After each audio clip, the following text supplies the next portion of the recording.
আমাদের মহিলারা তো এভাবে তেলাওয়াত করে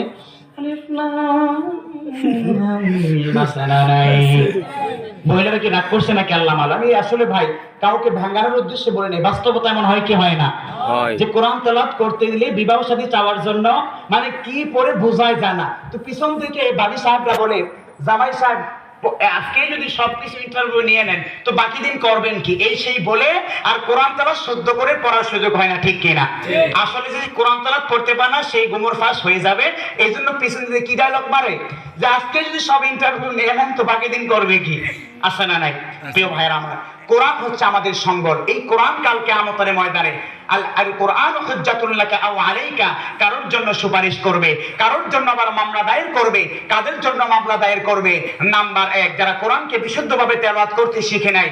নাম্বার 2, কোরআনকে বিশুদ্ধভাবে শিখে বিশ্বজয়ী হাফেজ আমি হয়েছি কিন্তু কোরআনকে জানার